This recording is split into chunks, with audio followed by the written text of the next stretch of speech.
Anxiety can often feel like our enemy, when in truth, it's probably more like a really, really caring friend. But when we've spent so much time at odds with our anxiety, how do we then cultivate and manage a better relationship with it?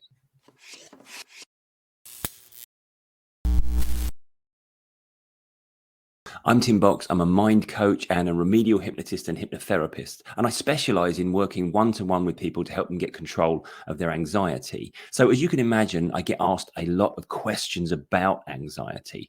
In this video, I'm going to be answering this one. Tim, I know what you mean by befriending your anxiety, but how do you actually do it? Okay, so this question is referring back to something I spoke about in my TEDx talk, which is all about how we stop feeling anxious about anxiety. And I was talking about how oftentimes we regard anxiety to be our enemy. And of course, this is a natural response because anxiety can give us horrible thoughts that we don't want to have, can make us feel horrible ways that we don't want to feel. And of course, there is also that rhetoric that gets put around the internet that anxiety is a liar. We try to invalidate those thoughts by reminding ourselves, oh, your anxiety is lying to you. But then, of course, if we treat anxiety like that part of us that's deliberately misleading us, it means that a part of our mind has turned against us. And then it's really easy to understand why it feels like we're ill in some way, because why would our own mind be trying to do bad things to us? So in the TED Talk, I talk about regarding your anxiety more as a trusted friend than your worst enemy.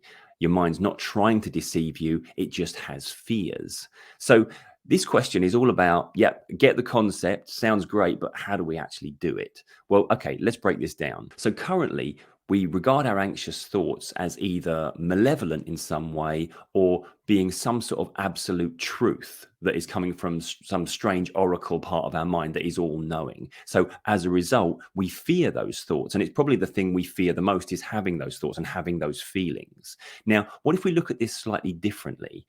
The part of your mind that's giving you these thoughts, they're not actually giving you an absolute truth or trying to deceive you in some way. It's a part of you that is frightened and is really just asking a question. That part of you saying, hey, this thought I'm having, is this okay? This situation, this set of circumstances that I'm worrying about, are we going to be okay? They're coming from a part of us that's more like a frightened child.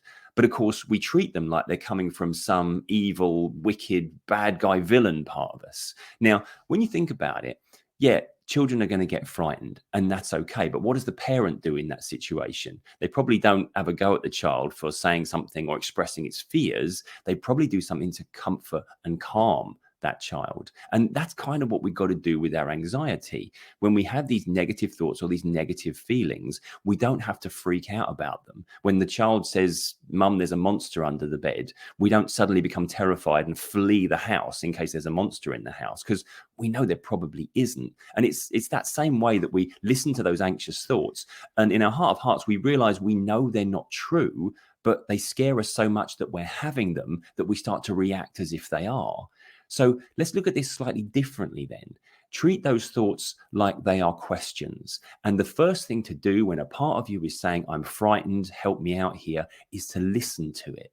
Now, I know many people think that listening to their anxiety would be a terrible idea because it would freak them out completely. But I'm saying listen to it. I'm not saying believe it. Because the first thing about allowing that part to adopt a different belief is probably to allow it to be heard.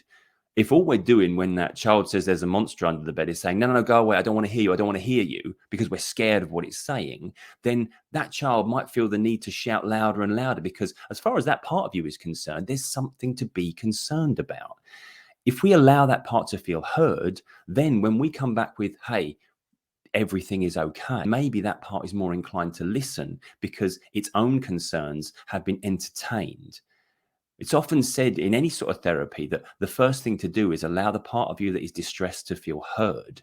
And oftentimes, this is why anxiety persists, because we're just pushing it away, trying to drown it out and not hear it. So when I say befriend your anxiety. I'm saying allow a dialogue to occur between your anxiety without being afraid that that dialogue is occurring. Your anxiety is not some malevolent part of your mind trying to deceive you. It's a part of you that is frightened and cares enough about you to draw attention to its concerns. Yes, that part will make mistakes all the time, but it's not a malfunction, and this is why we don't need to fear interacting with those thoughts. I hope this video has been of help. Please hit the like button and subscribe to the channel for more videos like this.